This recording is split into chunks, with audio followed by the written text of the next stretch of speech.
दोस्तों, भगवान बुद्ध आत्मज्ञान की खोज में तपस्या कर रहे थे। उनके मन में विभिन्न प्रकार के प्रश्न उमड़ रहे थे।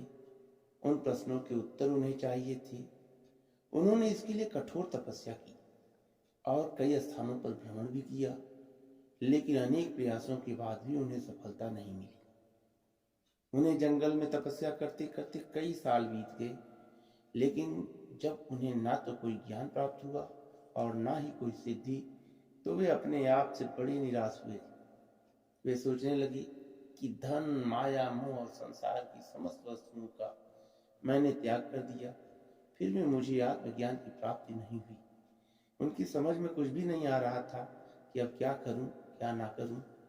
क्या मुझे आत्मज्ञान की प्राप्ति होगी या फिर मैं ऐसे ही भटकता रहूंगा।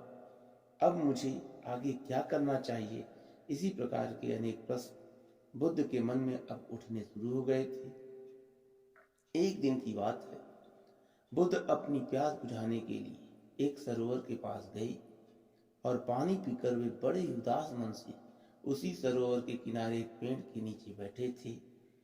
संयोगवश उसी पेड़ पर से एक गिलहरी के बच्चे अपने घोंसले में से तालाब के पानी में गिरकर डूब गए।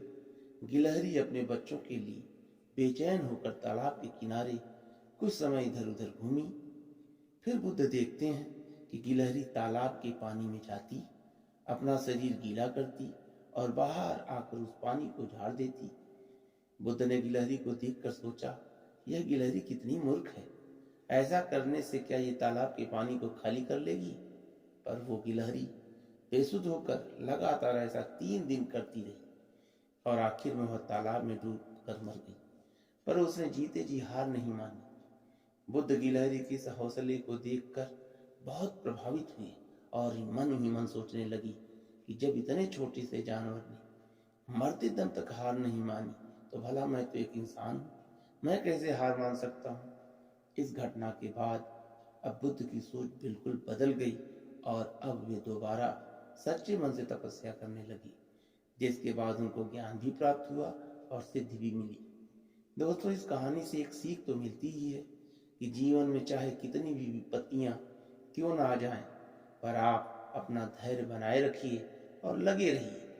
इस दुनिया में कोई ऐसा कार्य नहीं है जिसे आप या कोई मनुष्य ठान ले तो उसे पूरा न कर सके। सब उसके लिए संभव है। इसलिए बस अपने पथ पर चलते रहिए। आप एक न एक दिन जरूर सफल होंगे और आपकी मंजिल आपको हासिल होगी।